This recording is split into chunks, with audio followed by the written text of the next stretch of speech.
It's the Smart Driving Cars podcast. This edition is sponsored by the Smart ETF's Smart Transportation and Technology ETF, symbol MOTO. For more information, head to motoetf.com. I'm Fred Fishkin, along with the Faculty Chair of Autonomous Vehicle Engineering at Princeton University, Alain Kornhauser. Hi again, Alain. Hey, good afternoon, Fred. And joining us from the Phoenix New Times is news editor Ray Stern. Thanks for joining us, Ray. You bet. Thanks for having me. Ray, so nice to have you from the place. Well, The Ray, ground zero, for one of the ground zeros for autonomous vehicle testing. Absolutely. Scary. You are the only place. Go ahead. Well, you've been following and covering the aftermath of the Uber crash, March 18th, 2018, that killed Elaine Herzberg. The safety driver employed by Uber, Rafaela Vasquez, has been charged with negligent homicide. She's pleaded not guilty and is awaiting trial. Her attorneys are seeking to send the case back to a grand jury. And you've written a recent piece headlined, "Was the backup driver in an Uber autonomous car crash wrongfully charged?" Give us some of the details of what's going on, Ray. You bet. Well, this is an attempt by the defense to obviously minimize the potential culpability of their client, but really what the motion does, and it's 80-something pages, is try to steer the conversation back to Uber's responsibility, and also the prosecutor's presentation to the grand jury. They're saying was not appropriate because they left out all of the responsibility that Uber had. And they left out things like the government, the NTSB report, where yes, the backup driver was named as sort of the main cause of the crash, but as part of their report, they also went into great detail about Uber's responsibility, as well as the state's responsibility and our governor for inviting Uber down here with fewer restrictions than some other states and fewer oversights. And so the lawyers for Rafaela Vasquez have made this appeal to the courts to say this case hasn't even been charged correctly, so it needs to go back to the grand jury. This information needs to be heard by the grand jury, and then let them decide whether Rafaela should actually be charged with negligent homicide. And the status is we're waiting for a ruling on that motion? Right. It's going to be a while, though. The response to the motion by the Maricopa County Attorney's Office, which is the prosecution agency, hasn't yet been filed that I know of. Anyway, I haven't checked today, but it hasn't as of recently. And that is going to take a little bit of time, or it's natural that it would take time because it was like an 80-plus page motion, which was not typical for this grand jury remand ask. And so the county attorney's office has to reply to that, and then there might be I believe there'll be an oral hearing about the arguments, and then the judge will make a decision on that, and then it could be sent back to the grand jury. That doesn't mean the case will be over at that point. There still could be a charge that could come out of that. So the grand jury, according to her attorneys, was not told all of the technical information about what Uber did or did not do with this vehicle. They weren't. That's right. That's what the attorneys are arguing, is that they were not told really a vast amount of information that is available about Uber's potential responsibility, and that involves both sort of the technical aspects of the autonomous vehicle and how the system was working. For example, how the vehicle did not immediately identify Elaine Herzberg as a pedestrian who was illegally or was crossing in front of the vehicle with her bicycle, and there was a little bit of lag time there. So the lawyers think that the grand jury needs to hear things like that, as well as things like the training and oversight of the backup drivers, or the lack of it, really, is what they're arguing, that Rafaela did not have. And an example there would be that there was a known problem with the backup drivers being complacent, and this is an issue in the industry, as many of your viewers may know, that it's easy for the backup drivers to get complacent about the technology when it works all the time and you're just driving around and it's working perfectly. And so they have had problems with backup drivers that were not fully attentive, and for a while they had 2 backup drivers in their car. But in weeks, I think, and I forget the exact timing on this, but weeks or maybe just a couple months before the accident or the collision, the company decided to take out one of the backup drivers, and so they only had 1 backup driver in there. And so the theory is that the grand jury needs to hear all of this to understand that Rafaela, wasn't responsible, criminally for this. Uber, of course, has already been sort of taken out of the criminal responsibility realm. That happened a year after the crash, when the Yavapai County Attorney's Office decided that they weren't criminally liable. But there's one other interesting aspect of the motion that I found. It could be key, but I haven't seen the response yet from the county attorney's office, and that's that they're claiming that there's no way that Rafaela could have been looking at her phone and watching TV, as the prosecution's theory goes, because she wasn't actually looking at her phone. She was looking down at the phone that Uber had given her to monitor some of the metrics that were going on as she did her loops in the automated vehicle. And her actual phone was sitting in the passenger seat. And they say that video can prove this, but I haven't seen the video and I haven't seen the response yet. But if that's the case, that would definitely shoot a big hole in the prosecution and the police theory as to her distractions. Well, the video that's been out there that a lot of people have seen, that was made public, it showed her not looking out through the windshield, and as this collision was about to take place, and then when it happened, the tragic crash. So that's what people, I guess, have, for the most part, have judged things on. Hey, she wasn't paying attention. So, right. And Alain, you've been really outspoken on this whole case and issue. Tell us your thoughts. Yeah, I have been. I guess I don't even know how to, frame a proper question. I guess, maybe we can go, discuss with Ray a little bit more of how the prosecutor's office decided not to seek indictments against Uber, and decided that, this is a tragic crash, as all crashes are. This is especially tragic. But why her, and maybe the first question I'd like to ask, to your knowledge, why did they back off from Uber? Well, I'm not exactly sure. Yeah. It's been a couple of years since that story came out, and so I'd probably be guessing if I said for sure. Yeah. I would have to refer. Yeah. To Well, yeah, one. we're all we're all guessing, I guess. Yes. Right. Yeah. Yeah.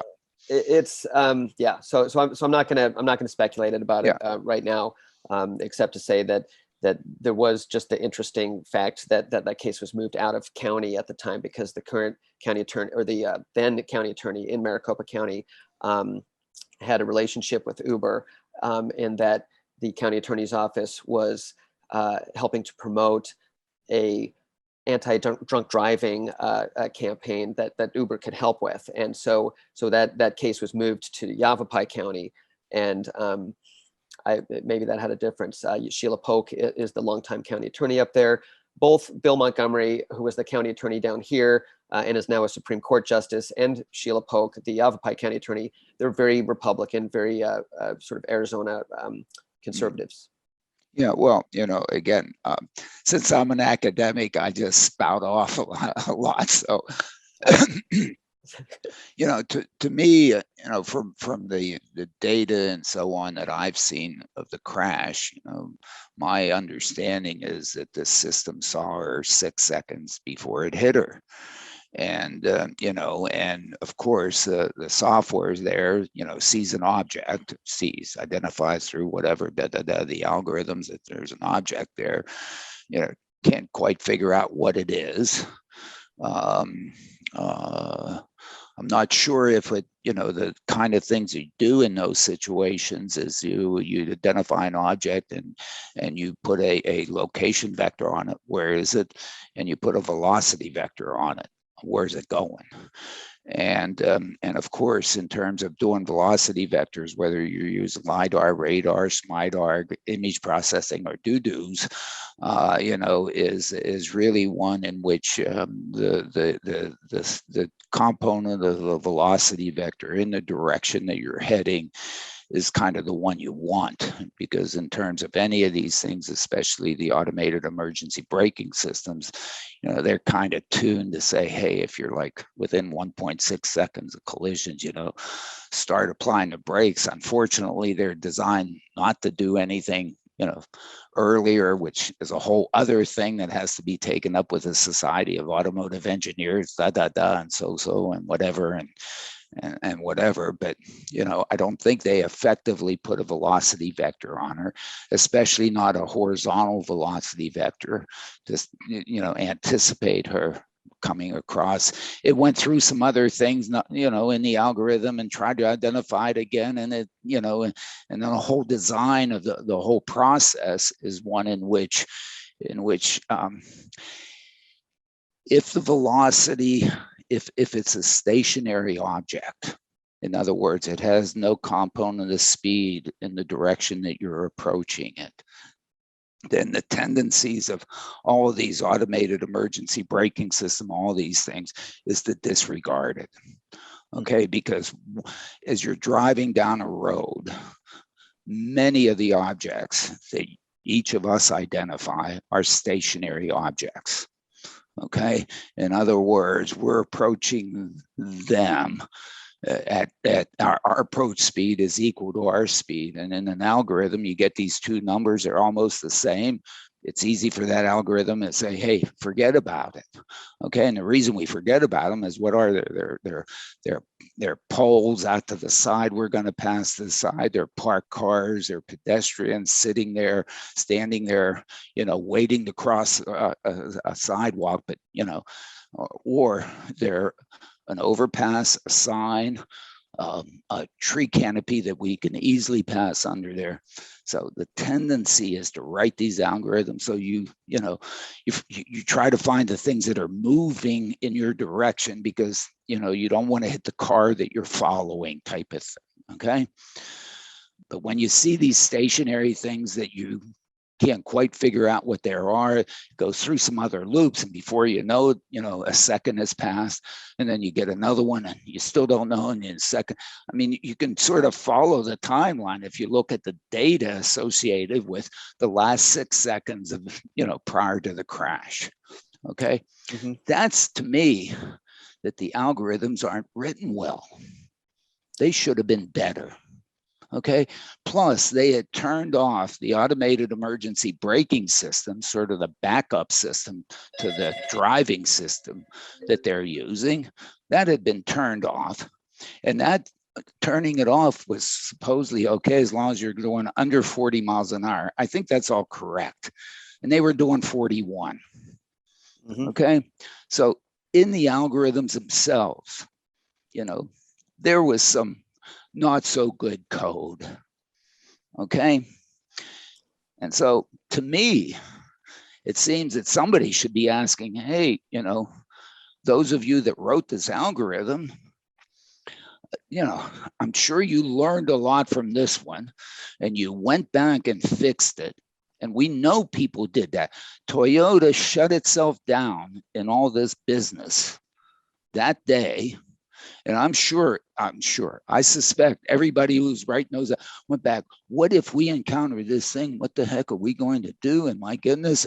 And since I don't even know if they're back out today, because what they're doing in Tokyo is not really this, whatever. That's a whole other story. That in fact, oh my goodness, we learned a lot here. It's really unfortunate, which is what we should do with this. But my goodness, we got to fix our code, because if we would have encountered this, we would have had Waymo shut down. Mm-hmm. Can you imagine all the simulations they must have done of that to see, are we good with this? Given that they came back out on the streets of Arizona in your community, I bet they saw, my goodness, we're good with this. Yeah. We They would think have they're put the good. velocity vector on this. We would have stopped. Okay. So therefore, you know, you don't even need her in the in your driver's seat. And now to not even go and really dig down deep into what I think really caused this, you know, you have to go out and test it. You have to test it in real life. We've been testing cars. GM's been doing it. Mercer in 1920 did it. It's been going on since Henry Ford, you know, that you get a model, you go out, you run it around the test track, but Mother Nature is not really there with her real curveball, her real spitball, her real stuff, except they are there, you know, in Arizona, you know, at 10 o'clock at night or whenever this was, with who knows whom crossing and whatever, and where she should or should not have been or whatever, you know, all that to me doesn't matter. But in fact, you know, and for them to not pursue that, or for them to, you know, even NHTSA saying, oh my goodness, the governor didn't, I mean, I just hate that. That's well, let me add to this that so, while I don't yeah. know exactly what the Yavapai County attorney said, you know, what I guess, you know, I would say that I understand what I believe she looked at, you know, and Yeah. so, and I also talked to Uber afterwards. So, you know, basically the problem with what you're saying is that the backup driver apparently had been told, hey, this system is going to alert you if it sees a problem, but it's not going to do anything. And then, by the way, we've disconnected the vehicle's automated braking system. So they claim that they told their backup drivers this, and that it was completely up to the backup driver to take action if there was a problem. So for better or worse, that's what they're claiming, and so the county attorney is looking at this and saying, here's a person who's doing their job, and oh, and by the way, Uber told me, and so again, I'm assuming that the county attorney's have heard this, that the backup driver would have never had to have looked down like Rafaela was doing. So even if she wasn't watching The Voice, you know, or this TV show on her own phone, and she was looking down at the Uber phone to look at the metrics, like, and I believe she made some statement to that effect. That they're saying no, that we would never tell people to do that. There was nothing there for them to see, and we told them to keep looking ahead all the time, to look out for things. And so in that sense, the message that the prosecution got is that you have an employee who's been told what to do to keep people safe here. They're part of this project, and did they or did they not take reasonable precautions, knowing that the actual system wasn't like on, you know, there wasn't going to be a cause and effect. It was going to register that there might be a pedestrian there, but it wasn't going to actually try to stop. And that's one of the big differences between that and the Waymo vehicle, because the Waymo vehicles actually do, they actually, you know, as far as I know, that I haven't heard of any Waymo vehicle driving around where it actually just detects and doesn't actually respond. And so there's that problem. I'm not saying that she's, you know, guilty of negligent manslaughter for that, but I believe that would be the argument that the prosecution will be making. Yeah, but isn't there a fundamental hole in this thing? Because Uber saw something 6 seconds before it hit it. It was confused. That's what the code did. That's what the algorithm did. In that process, nobody alerted her and said, hey, I'm confused. When I drive down with my wife, you know, hey, I need help. I think I do that. I need help a lot, as a matter of fact. But, you know, I mean, they didn't do that. Okay, so I don't know. I would maybe go after that. I'm just, plus, really, what are they paying her to be able to rip open her shirt and have a big S out there to now save the day when the algorithm goes south? Are you kidding me?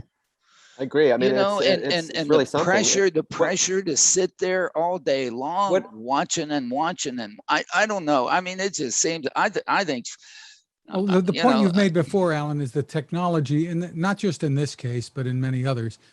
If the technology is there, why doesn't it always do what it could possibly do, everything it could possibly do to prevent a crash? Well, yeah, because we don't know what we don't know, not to do a Rumsfeldian here, and whatever. He was a Princeton grad, though, whatever. Unfortunately or unfortunately, I don't know, throw that in there. We don't. And therefore, this is what's so challenging about doing the testing of all this, the safety stuff is what we should really be doing on this thing is learning as much as we possibly can out of every one of these tragic things. What about the state's responsibility? And I would just ask you to consider that here and what you think, because you did have a state that brought in this company specifically, inviting them in because of a lack of oversight. And guess what? There wasn't that much oversight, and someone died.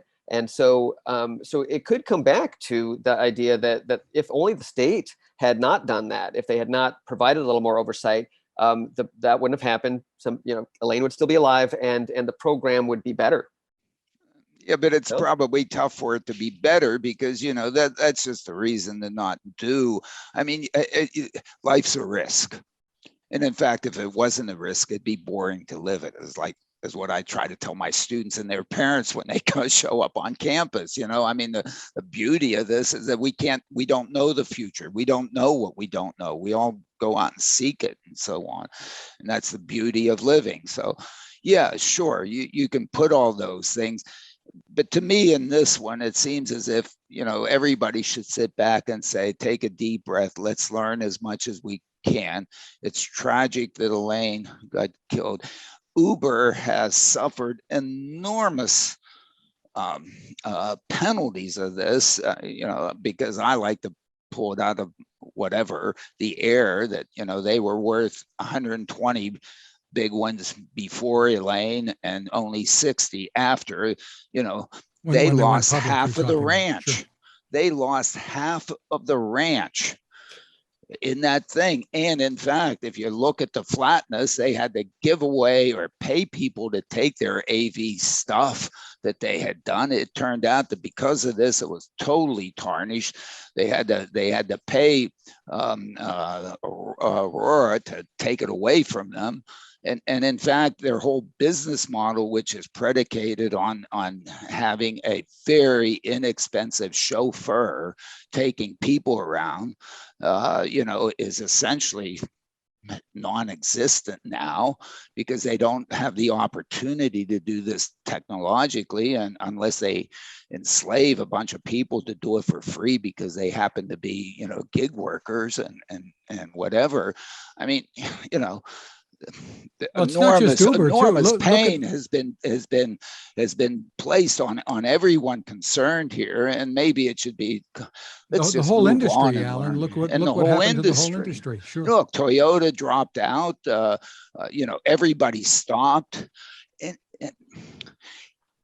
Well, it does come I back shouldn't to Uber, say though. It's probably good. I can't feel sorry for them, right? Why would anybody feel sorry for them? They totally made their own bed in this situation. They deserve this $60 billion loss. They brought it on themselves rather, and they maybe, I don't know if they deserve to be criminally charged or if anybody does. You have to consider the lack of oversight that I think the motion did a good job of explaining, which was that they knew that there was a complacency issue and didn't appropriately deal with that. So I thought that was a pretty compelling argument. Yeah, no, I agree with you. I absolutely agree with you, and of course, but hey, we've all learned an enormous lesson. It basically, put the brakes on the industry as a whole, not only hurting them, but everybody knew that this kind of thing was going to do it. I think it's good that everybody's taking a deep breath, going back and looking at their algorithms and saying, my goodness, we got to really watch out for this kind of thing. We may have been a little ahead of ourselves and so on and so forth. So in the end, I think, we can write on Elaine's whatever, that she really probably did as much to contribute to the eventual success of this thing as maybe anybody, because it really, caused this. And if there are some, other people that may, we should be pointing to and so on, it just seems like it's why. Let's just move on from that. I don't know. Well, yeah, it's, and in this state though, someone's got to be held accountable. Rafaela, there's the video where she's clearly looking down and not looking at the road. But that, of course, that doesn't take into account the fact that this is a grand experiment that's being performed. This is not a ordinary driver situation. So that it really is a fascinating case because of that. It certainly is. I guess that's why we're discussing it and continuing to discuss it.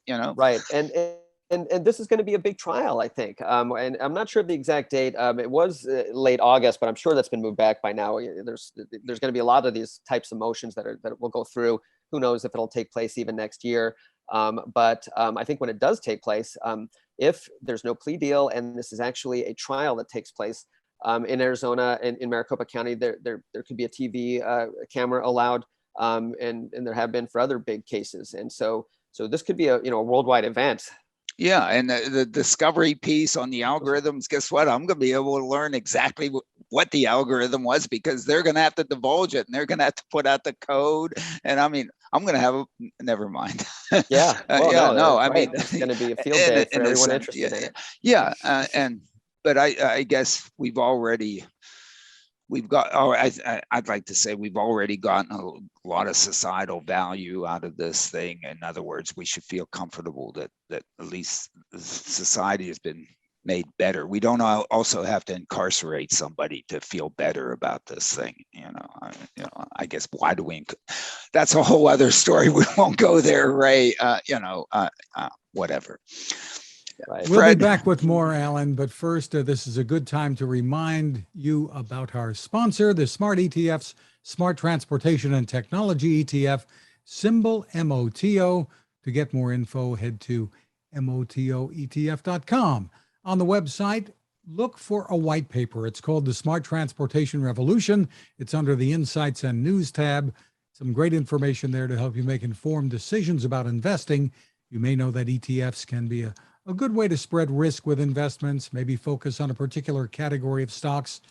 The website again is motoetf.com. We're back with more of the Smart Driving Cars podcast and our guest, Ray Stern, news editor at the Phoenix New Times.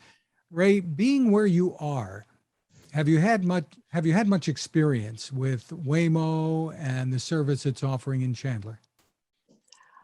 Yes, I've had a lot of experience seeing the vehicles around. I live in Tempe, which is connected to Chandler, and it's also an area that Waymo vehicles sort of regularly traverse. And I've done several stories, maybe a couple dozen stories on the Waymo experiment here as well. So, have you been for a ride?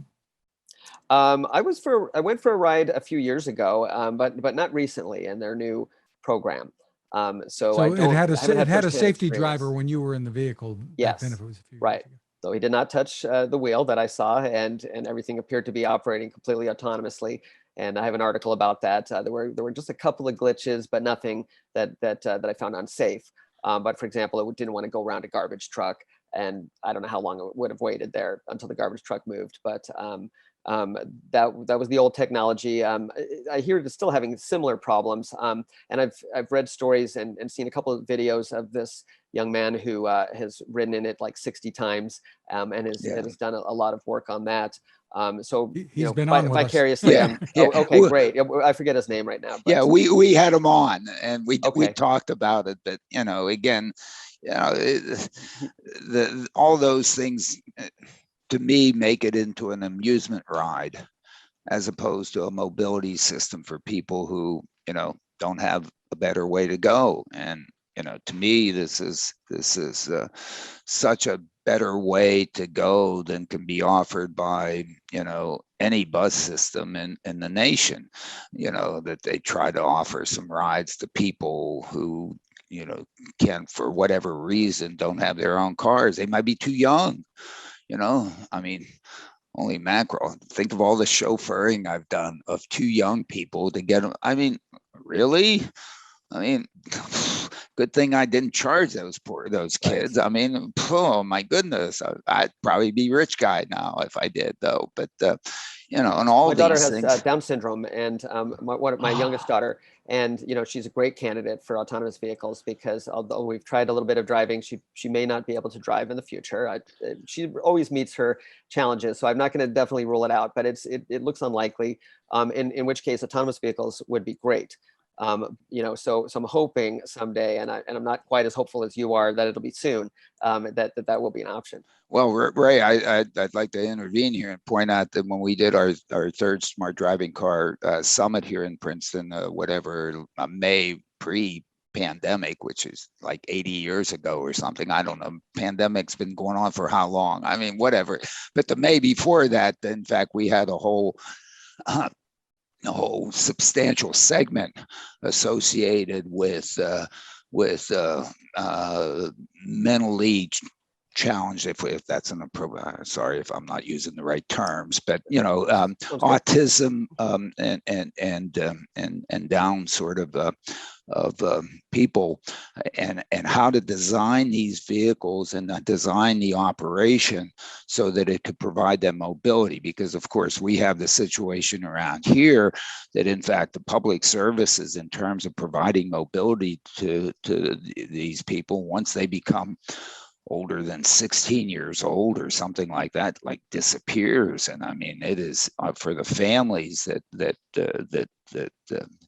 would like to give them an opportunity to experience other than being inside a home is a real challenge. So absolutely, there I guess many of us have a thought that yes, indeed, of course, it can provide that and easily. It would be great if it did. You know, I'll just add two quick interesting parts about that are related to this. One is about 4 years ago when my daughter was 14, I asked her if she had her own personal autonomous vehicle and she could just get in it and just tell her to go wherever she wanted, you know, and it would go there. Where would she go? Immediately Disneyland, is what she said. So so they'll have to program it, you know, maybe to not go like wherever people say to take it. Yeah, of course. The other thing was I asked Waymo. I was telling someone from Waymo that story, and so they came back a couple of days later with an offer to take my daughter in an autonomous vehicle, which of course they would use, you know, for promotional purposes. Yeah, sure. And I said, you know, I'll have to ask my wife about that, but I said I would consider it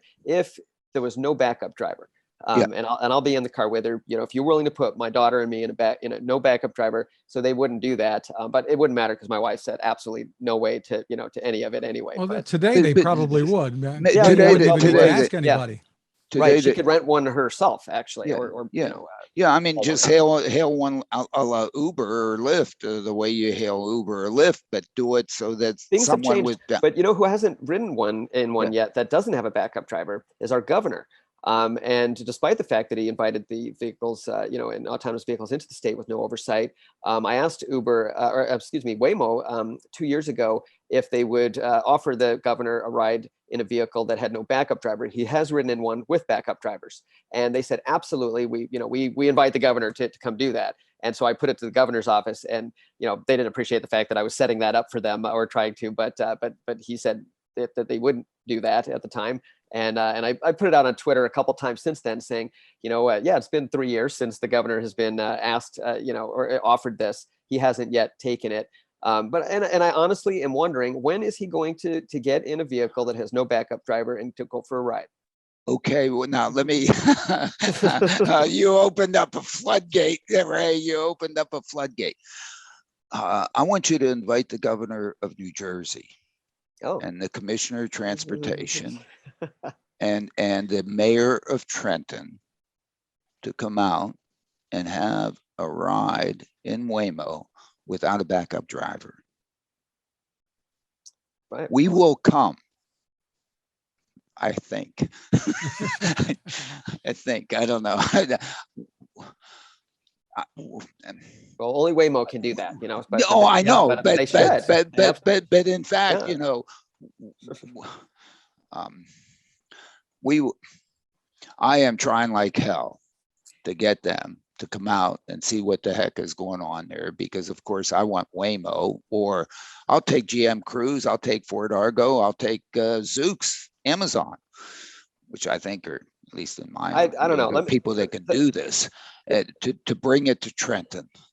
It's still rare here to see vehicles with no backup drivers. It's rare. It is absolutely rare. I don't know. With no backup drivers. No backup drivers. It's you see them occasionally, but it is not a commonplace sight.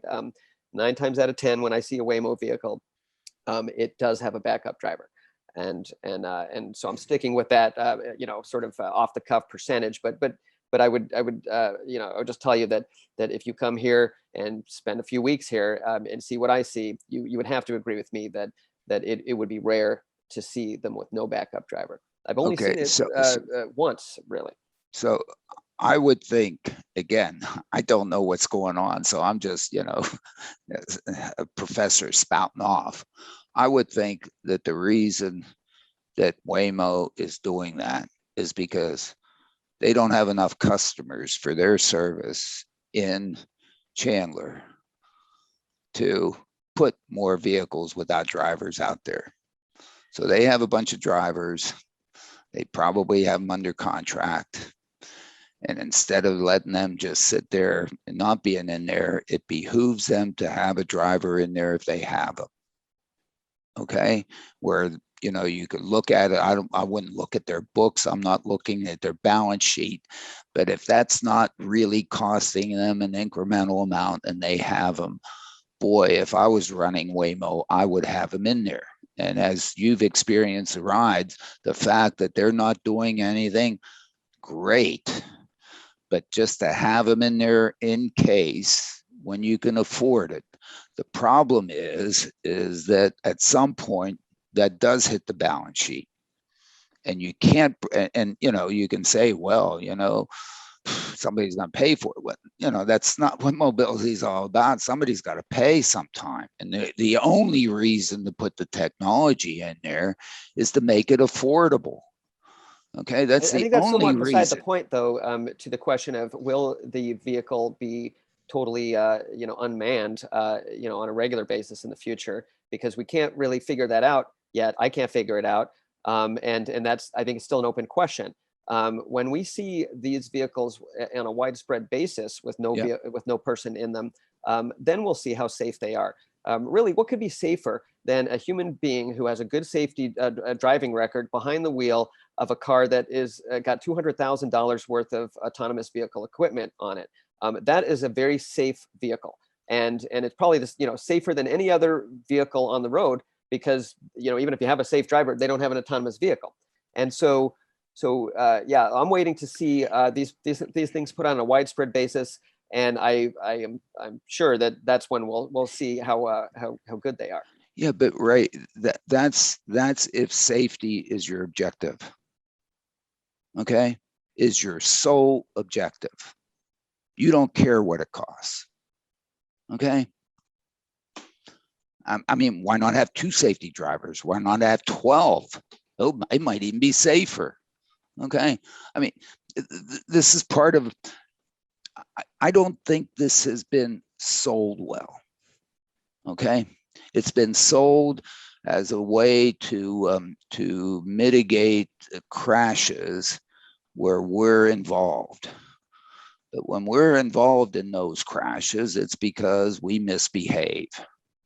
Okay. And in fact, if you want to make driving safer, you put the locks in. They don't start if your blood alcohol is greater than whatever. Okay. If you start the doze, it pulls over. If you pick up your phone and you even dare to do something like that, it if you have road rage and you want to whatever, if you're tailgating somebody and you're following them too close, it backs it off. Okay, now how many Arizonians are going to buy cars that do that? Zero. Okay, because maybe let's call them New Jerseyans. You know, New Jerseyans, I mean, we just misbehave all over the place. Okay, so if you really want to deal with safety, and if that is your political agenda, then you should be doing that. If you're trying to provide mobility for people who don't have it, who are trying to improve their lives, who, if they're living in Ewing Township here and want a $15 an hour job at the Amazon distribution facility in Robbinsville, and to punch in at 7 o'clock, they have to take a 516 New Jersey Transit bus, to finally get there. And if they miss that, they get fired, where it's an 18-minute Waymo or Ford Argo or Zoox or whatever ride. Then, you know, yes, you want it to be safe, but to be, you know, to be absolutely have to get it out to the, you know, asymptote, I don't know. You know, it might be a lot more dangerous than human drivers, though. That's what we don't know yet. And that's what I think, you know, I'm saying, what we might find out when we put these things on the road on a widespread basis, that actually they're causing more accidents than we thought that they would. And I think that's kind of likely because driving is a, you know, is a full brain experience. And, you know, even if you get to 95 or 99 point, whatever, you know, elimination of the edge cases, you could still be talking about a pretty large percentage of accidents by these things. And so I mean, who knows what the future is going to be, but it's to me that there's this open question of, are the companies marketing it correctly? Are they telling the truth? Are we really going to have autonomous vehicles, you know, in a widespread way here in a few years, or is it going to be 20 or 30 years? I think these are questions that are still unanswered, despite the fact that we have Waymo operating them right now, because people said, including Waymo, that we would see a lot more of these completely unmanned vehicles on the road by now, and we haven't yet. And so that clearly shows that they've had challenges that they can't meet yet, or don't want to. And in more communities, will they go on? Ray, which is what many of us have been waiting for. Well, not to be argumentative here, but I will. I think that the reason why Waymo, and I could be completely wrong, the reason why Waymo doesn't have more vehicles out there is there's no market for them there. Okay, everybody has too many cars. And once they've had one joyride, they, you know, I'm just trying to get to something. I want to get to the store. I want to do this. I want to do that. I want to haul stuff. I want my golf clubs in there. You know, all the various reasons that, I mean, you know, again, the fact that Chandler's, you know, household, 70% of them have 2 or more cars, you know, what the heck do they need Waymo for? And so, you know, it's been a great place for Waymo to test. It's been a great place for them to really demonstrate that, in fact, I don't think they've been really responsible for for a crash. They may have stopped someplace and somebody rear-ended them, and it's still a question, but they haven't been. So, you know, they've gotten a bit the testing benefit. They haven't gotten the marketing, the business case benefit, which is providing mobility to allow people to improve their quality of life. Because everybody, I mean, you know, if you have a bunch of cars sitting out there, a Waymo vehicle marginally doesn't improve your quality of life. And I like to argue in Trenton, where 70% of the households have 1 or fewer cars, man, people don't get anywhere. There are the way it could improve your daughter's quality of life at some point. Well, okay, but there are already ride-sharing vehicles that are working here, Uber and Lyft, and there's also a very large sort of mobility van industry here, because there are a lot of senior citizens here, and of course disabled people and people who can't drive, and so there already is a market here. Yes, it is the land of the automobile out here. There's no question about that. But there are also people who don't drive or can't drive, and so why isn't Waymo dominating this market right now if they're so awesome and you know they can they can provide a cheaper service that's autonomous. Because they're not marketing it right, they're wrong. And that's the easy answer. No, It gets so much press. No, it's though. a good question. I don't know. It just seems from sitting at a distance, looking at you from 2,500 to 3,000 miles away. It seems as if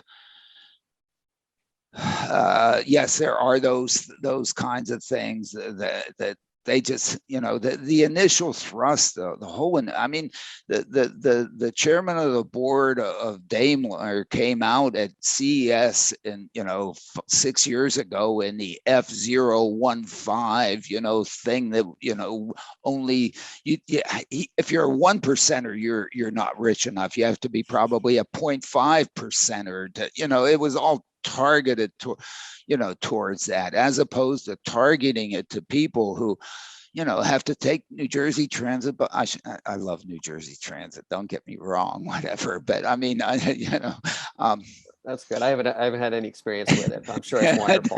You don't want that. No, it's wonderful. No, it really is. No, but it's sparse. New Jersey Transit rail is great. I've had some experience with public transit, in other places though, and it's anyway. it's terrible. I mean, if you have to use it, you use it, and if you don't have to use it, then you don't use it. And really, I think that most people wouldn't want to use it if they don't have to. Will the what you're talking about in terms of autonomous vehicles as a public service, not, well, we will call it public transportation. Yeah, sure.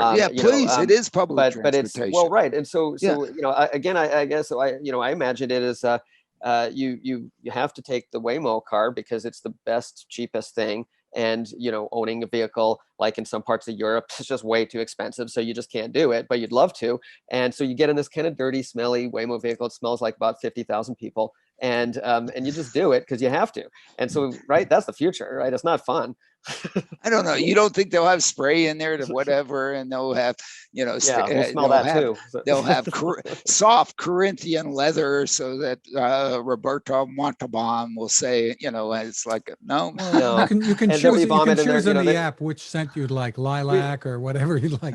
We have a small light rail system out here, and so we're experimenting with it finally here in Phoenix after many decades of not having it. They recently had to admit that ridership had dropped off quite a bit, mainly because of the condition of the vehicles and the fact that they were dirty. There were too many people on them who were sort of on the margins and they need mental health help and whatnot. So we're not going to say that stigmatize them, except to say that other people don't want to ride the light rail after there's been or they see that there are too many homeless people and whatnot on it. And there were also cases of people going to the bathroom on it and stuff like that. That the light rail for Valley Metro to come out and admit this, that it got pretty bad, and because this has been going on for years since we started it in 2010, but the ridership dropped off because of this. So I think that's a cautionary tale for something like a Waymo that's going to be used by many people. We've already had instances here where, for instance, there was a Waymo vehicle that this was part of the police report collection that I had recently looked at for an article. And there was an unmanned vehicle, it was unmanned, or there was no backup driver. Somebody got out of it who had ordered it, and somebody who had not ordered it got in it and closed the door, and they were not able to get that person out. They were apparently inebriated, and so. There's just so many different, really things that come up with the idea of a public service like that. That I would just argue that the idea of your own personal vehicle, even if it's something like the one that I saw recently in China, where they're selling these $4,500 electric vehicles, you probably know about that, and you can personalize them with an app before you get them, and they're just cheap POSs, but they're yours, and so. Whether autonomous or not, I would think that would still be preferable to most people.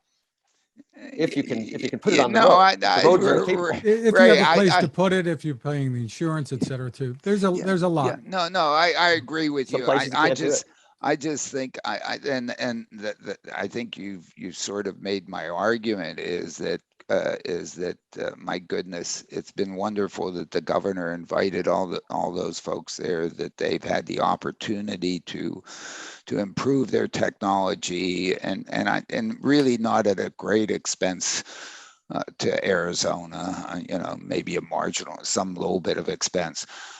But Arizona is not the mark. I don't think this is the real market for it. Not the market in the beginning. Not when you're trying to get this thing off the ground. I think they would be wise to come to some place if they really want to build a business out of this. If they're interested in putting stuff on shelves back here, PhD dissertations on deep learning, blah, blah, blah, blah, blah, blah. Well, great. But if they're trying to build a business, they should look at where people might really appreciate them. And even though you made all the claim or all the things that you said about these things, I think in Trenton, in the Trentons of this world, in Central Jersey, in Camden, in Newark, and a lot of places in New Jersey, in the Northeast, where there are people that are struggling to be able to just, go to church, go to school, go to whatever, go to the daily things that they need to do, that these systems are really set up to be able to do it affordably, so that you're not out there asking for all of these government resources to subsidize stuff that is just doesn't deliver anything, or you have to use the various services that you have to call up 2 days in advance, a 3-hour window, and who knows whether they're going to show, and so on. So anyway. Yeah, well, those are two big challenges. I mean, one, they have to get the technology right so that you can actually put a huge fleet of unmanned vehicles. And then also, even if you do, will it be cost effective? And solar energy has been, that's what I was thinking of as you were saying that, whereas there's been some challenges that maybe were unexpected by some people. Just to name one, the actual labor of putting the solar panels on a roof. You can make the solar panels free, but you still have to pay some people to do that. It's still going to cost you a couple grand.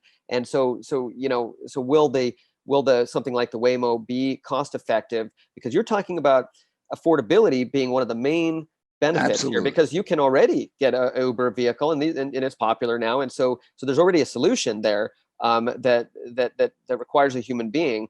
And maybe that's good because it gives someone a job. But then you're saying that you're imagining a future where this is so affordable because it's completely automated. Yeah. But I would just kind of put it to you as like, you gotta put out a little bit of prediction power here and say, when is that going to happen? And what do you think? 10, 20, 30 years? Because it kind of matters, right? I don't. Of course, nobody knows. I think one still needs a breakthrough moment, and in some sense, if one really talks about this, one has to ask the question: are you really going to do this in moving people first, or are you going to move goods first? And of course, Jeff Bezos is sitting there, even though he's no longer CEO, he's essentially higher than the CEO. But he has to be thinking about moving from that Robbinsville facility to my house. Maybe only 50% of the packages between 1 a.m. and 5 a.m. When the streets are not being used, when there aren't children chasing balls or bicyclists out there, it's essentially free. The infrastructure is free. And if he can figure out how to put that out there and the tough thing is to get somebody out of bed to go out there and actually go and drive it and so on and so forth, and just do this, with some algorithms, send it out there. All of a sudden, where does that end up on his balance sheet? I mean, my goodness. To me, and if you prove it that way, and then it leaks to the other one, and so on and so forth, I'm not exactly sure how it evolves, but I'm doing my damnedest to try to get it going in Trenton, because I think that's a great place to start. And we did have yesterday a gold medal winner from Trenton, winning the gold medal in the 800 meters, in the women's 800 meters at Tokyo, but whatever. Anyway. Nice. Yeah, we've got got a couple of gold medalists out here in Arizona. Yeah, so, well, you know, I mean, I'm sure you do. Yes. Well, Anyway, a couple of other quick headlines Yeah. to get to, Alan. Yeah. In Nashville, a 6-mile portion of Interstate 24 is going to be used for a DOT and Vanderbilt study Yeah. on how autonomous cars impact traffic, how they can help improve the flow. Sure. I don't know. I mean, you know, we aren't even started. Okay. I mean, to really improve the flow, you got to have a bunch of them out there, you know, yeah, right. Great. Nah, I have some very good friends at Vanderbilt, but you know, I'm trying to just maybe even get out of the womb, let alone, you know, crawl and walk. In New York, it's going to mess up the flow. That's for sure. Well, but Ray, on that point, there's an observation that we've had cruise control for how long in cars? Do your cars have cruise control? Do you use cruise control, if I may ask? I use it all the time, and I love intelligent cruise control because I love intelligent cruise control. It's awesome. It's awesome, right? Yeah, I love it. Have you ever driven down a road that either had a variable message sign or a sign out there that said, use your cruise control? I've never seen that. Me neither. It would seem that here we have an automation technology, whether it's stupid cruise control that just maintains speed, or intelligent cruise control that maintains speed until you're crawling up my butt and you don't do it anymore, right? Okay, either one of those that actually, you know, keeps things going. You have mountains, I know there, but like through Pennsylvania, it goes like this, you know? And if you're a human driver, what do? You keep the gas pedal depressed the same amount. Okay, so guess what? You speed up and you slow down, and you speed up and you slow down, and you speed up and you slow. I mean, this thing just keeps you nice and smooth. And if anybody really thought this technology would smooth out energy consumption wise, constant velocity is much better. You know, whatever they have, you know, just do it because the drag coefficient is velocity cubed, you know. And so when you go real fast to get the average because you went slow, you know, all of a sudden, anyway, you know, nobody's ever suggested what's the matter. But that's just another reason that why autonomous vehicle technology will probably increase vehicle miles traveled by quite a bit, right? What's the matter with that? Well, it'll increase the amount of energy used overall. What's the matter? It improves the quality of life. Well, not if there's a lot of traffic, you know, and people are just taking the car because they can get their work done. But if it's a real pain in the butt, they won't. Alan's point, I think, Ray, is that it improves the quality of life for people who don't have it. The people who can benefit from this are the ones that aren't traveling these vehicle miles. So I go through this, Ray, and so on. But you know, I mean, you know, the only reason you travel is because you don't like it where you are and you want to go someplace and you think you're going to be a happier camper. I mean, otherwise you'd stay home. I think. I mean, sure, there's some joyride when you're in your whatever car when you're going down whatever, but you know, 99% of the trips are just to improve quality of life. And, you know, and if it's going to be too much of a pain, you stay home. And for a lot of people in Trenton, I mean, it is at first the bus doesn't take them where they want to go. And if they really have to do Uber or taxi or whatever, there's pains that are associated with money and they can't afford it. And therefore they stay home. We make it affordable, they'll go. That's great. And we have to do ride sharing because then the important thing is person miles traveled, not vehicle miles traveled. So if you get two of them in a vehicle, you actually reduce the vehicle miles. But that's a whole other, you know, anyway. Another quick headline to get to. Ray, did you want to say something? Yeah, go ahead. Well, just that the future with autonomous vehicles is this sort of more a changeable thing, you know, really, and it kind of depends on a lot of other technologies, but you know, maybe the world will be made for autonomous vehicles, and you know, so that the infrastructure will facilitate the autonomous vehicles, but yeah, and then there's also the flying drones, which could take away some of the the fun of it. But listen, I don't want to bring too much, but I hate to bring a personal aspect in this, but I will say that just Please to do. well, Please one do. aspect of what you're saying here just does not resonate with me and people like me, which is I own a Jeep and a motorcycle too, and so driving to me is part of life. I hate it when it becomes a chore, and I also have kids, and so I know the chore aspect of it. But to go for a drive, I've heard that there might be autonomous off-roading vehicles. Why in the world would anyone want to do that? There won't be, because exactly why you said there's you produce that. Guess what? You're not going to sell any, okay?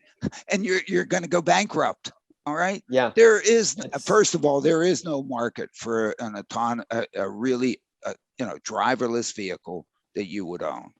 I wouldn't own one. What, I'm going to have it here and I'm going to send it out to pick up Fred? I'm not sure why you say that, though. There's these Teslas. Teslas you drive. You have to pay attention.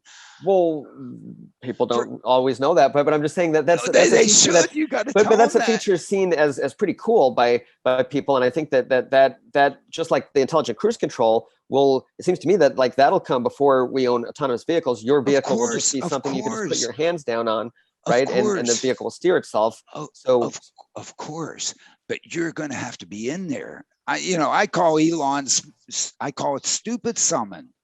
I'm going to sit there and send my car out to whatever. Well, wait a minute, though. Isn't that just a matter of the software upgrade at that point? So if my car can already do most Elon, of what the Tesla can do, Elon is just so wrong.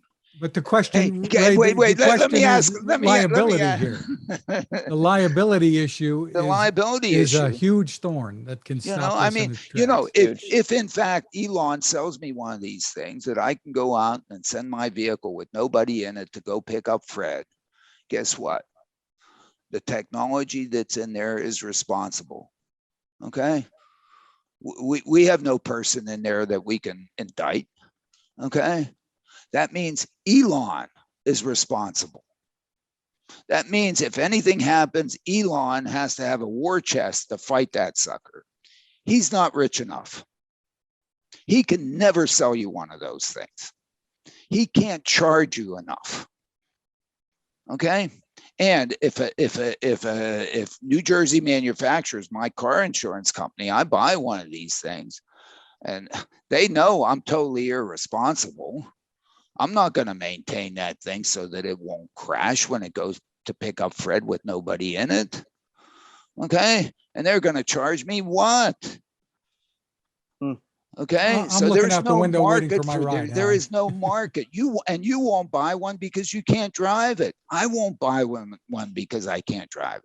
If it comes pick me up in like Uber, whatever, and I can leave it, but sure. It has to be the way the Waymo's doing it in Chandler. It can't be that one of these things is in your driveway. Let me ask you a question. Yeah, I agree with that because of as the industrial track keeps evolving. That doesn't involve private automobile ownership. The advances in this Tesla-like technology will keep advancing, and so vehicles that kind of drive themselves with you in it will just keep getting better and better until the day when they say, guess what? Today, you actually, from now on, you don't need, with this new upgrade, you don't need to actually look ahead anymore. And you'll know this because you can see that the industrial side has evolved to that point as well. Sure. And then everyone will own an autonomous vehicle. Elon will be able to say, we can hop in the back seat and go to sleep. Mm-hmm. Okay. When he says that, he assumes responsibility. If something happens, Arizona prosecutors will go after him. But I think that'd be okay because, planes crash and it may put some, airlines out of business, but others stay in business. And then you have a culpability chain, because it's not like Elon Musk will be the only one. There'll be these people that lawyers. Well, they'll drag everybody in. Exxon Valdez, happens, and it causes just billions and billions of dollars worth of damage. And so Elon Musk will be fine if a few people die, right? But right now, what NHTSA is investigating 29, Tesla crashes in stationary objects, which look exactly like the Elaine Herzberg thing. Okay, All right. Elon says, hey, don't come to me. It's not us. Go blame Jonathan Brown. He wasn't paying attention. Even though Elon said, man, this thing is full self-driving. I mean, are you kidding, Elon? I mean, it only becomes full self-driving when you accept the responsibility for this.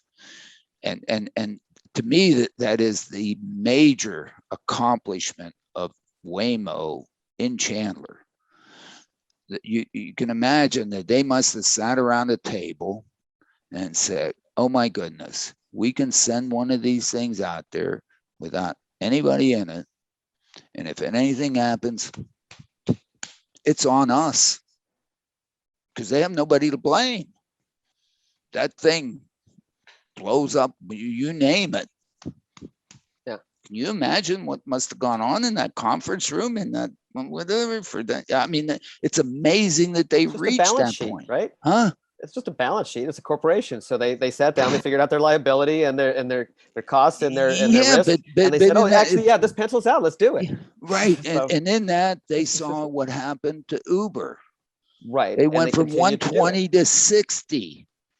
They've gotten very good at doing their little tracks, with their vehicles, and that's great. I think, like I said, I'm not sure whether you can look at that, whether you and I can look at that and say that this is a, I'm not saying there haven't been major advancements, but they still have not really brought this thing out, and it's still in such a limited basis that I think for you to say that, for you to make some of the, advances, in some of the predictions, it could be premature.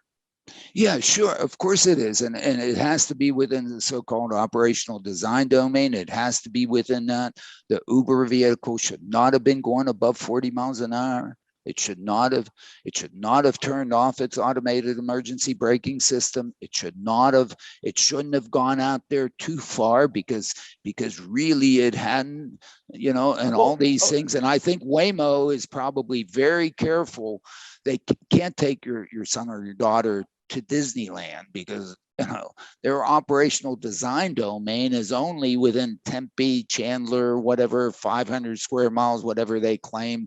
That's it. They can't go. They can't go to California, Nevada. No, and they're not driving on the freeway now with and they're not driving on the freeway. Although that's probably easy. That's easy. They claim that it's easy. Okay, and of course it's easy. It's a low, what is it? Low risk, high impact. One of these things where sure it's all fine, but there's people going 80 miles an hour out there just routinely. So let's just get back to this issue of the vehicle stopping because of a software problem. So the vehicle's out there with nobody in it. So it has to do something when it has to listen. Technology, as you know, has software problems, and so if it's running by software, at some point it's just going to screw up. And so what will the vehicle do at that point? At this point, they programmed it to stop suddenly. Okay, that vehicle, the vehicle that's programmed to do that is going to be very limited in its application. Absolutely, they got to change that. They got to figure out. But how can you? That's difficult though. When you talk about you're in traffic, not even talking about the freeway, but just a crowded main thoroughfare like Chandler Boulevard. If you've got 3 lanes of traffic, if the vehicle is not in the curb lane, then it's in one of the lanes where it's going to have to come right to get to even to the first lane where people might expect a car to be stopped. That's a big problem. And how are they going to get there if the software is having a major malfunction? So that, that's by definition, the vehicle has just kind of lost it and it's not going to recover in the amount of time that it needs to. So yeah, and that's why you have backup systems and you have to, and you go through and all that stuff. But I don't know, broken axle, car stops in the middle of the road, drops its drive shaft. Doesn't that happen? They told me that this happens potentially as many as 3 times in 100,000 miles. Yeah. And so I don't think any of us would buy a car if you knew in advance that was going to happen 3 times in the next 100,000 miles. No way. That would be a defect. I'm glad we're all rich enough to afford those cars. I'm not so sure what some people. No car does that. Oh, okay. No car does that ordinarily, where it will suddenly screech to a stop. it might lose an axle, but I mean, that'd be an old car. I mean, we're, I'm old, so I could tell you that the day of the beater has kind of gone, really. There's still some sort of terrible cars on the road, but here in Arizona, I don't know what it's like in Trenton. Fred, we have to move to Arizona. Cars are easy to afford here. You can buy cheap ones, and you can park anywhere, for free and just about. And so anyway, my point is that mainly getting back to this issue of the software problem and the severe challenge of putting a fleet of unmanned vehicles on the road. That's what I keep coming back to in my coverage, because I'm lucky enough to be on the ground here, and I continue to not see this. And so I keep asking these questions about why isn't this happening? And then the last article I did about the vehicles that are stopping. Not only was they're the one vehicle that I think you could say argue that yes, it did cause the crash. There was another crash where a police officer was following a Waymo vehicle, and it came out into the intersection after the light turned green and suddenly stopped, and the police officer hit it. And I would say that the police officer caused the crash in that situation. Just as a matter of course, because it's an intersection, you got to expect stuff like that. But listen, this is a police officer, and he's theoretically, been trained more than your average driver, and so they wouldn't let me talk to him, and so I don't know what he said. It was a he. Whether he would say, "Yeah, that damn Waymo vehicle caused the crash," or no, of course they're not going to let you talk to him. Well, right, but I have to ask. But anyway, so that's the issue. Is to me and that's what I keep coming back to is this grand claim of the 5th class autonomous vehicle, and people believe just on a general basis that we're almost there, I think. And so I like to sort of push back on that with my articles showing, well, okay, here's where we really are. We're not almost there. We're barely started. And Chandler is the only place in the world that this is going on. Not even what is going on in Chandler is going on anywhere else in the world. Nowhere else in the world is anybody operating a vehicle without a driver on a public street, without police escorts, special striping, whatever, and all that stuff. And and if we have to change the infrastructure for this, guess what? It's impossible for it to be affordable. I mean, if you look at how much we spent on the infrastructure, so far for the vehicles that we have, I mean, there's putting all those gizmos or whatever somebody thinks, all Waymo I think has ever asked for is maybe a smooth surface and some paint, and maybe some signs that we can all read. Okay. Not a bunch of whatever V to Q to R to T to all this stuff. I mean, if you have to do that, I mean, forget it. I mean, there's the infrastructure bill doesn't come close. You have to do at least a 10x or 100x on the infrastructure bill to do that. So, I mean, that's totally ridiculous. And I think, what you're pointing out is, again, Arizona has been a great place to test. It could be a place to provide some amount of service. People there are pretty happy with the way they get around. This isn't a market where all of a sudden you got a new gizmo that's gonna revolutionize everybody, and they're all gonna go out there like gangbusters. And maybe Waymo should come to Trenton, where I can bring them customers. I don't know. Yeah. Isn't the driving environment more difficult in Trenton, though? It might be, but it's sure a little bit. What's more challenging is because of the community that's there, and it's going to have to be accepted by the community. And otherwise, just like every once in a while, I understand that some people like throw stones or whatever, or try to trick and cut in on Waymo vehicles and decide to be cute and so on, or say, get out of my neighborhood. Because I like to say, if I don't want one of these things coming down Cleveland Lane here in Princeton, I'll send my dog out there. They'll stop. I'll then take the jack it up, put it on cinder blocks, and they'll steal its wheels.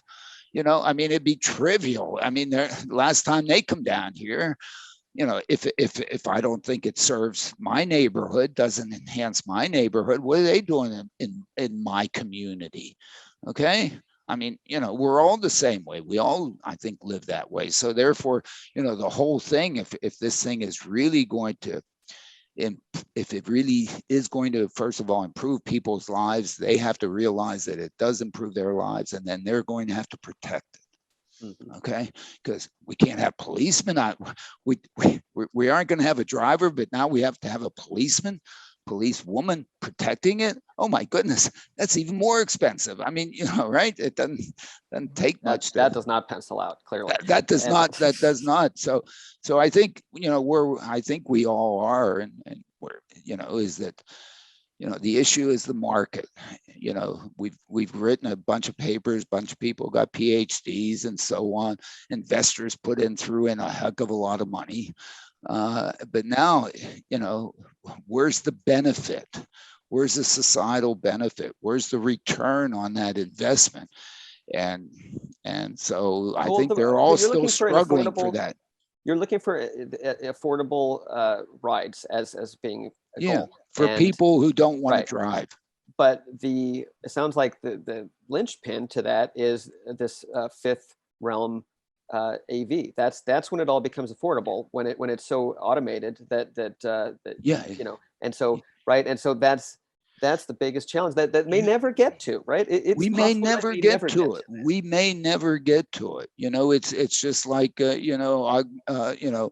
all this virtual reality. We thought that we could, with computer graphics and and so on, we could just re-represent things, and we did it with all the various movies, cars, and so on, and whatever, but if we still look at computer graphics versus real shot, we can pick them out like that. Okay, because it's 99%, it's not 99.9, and this may be a similar thing that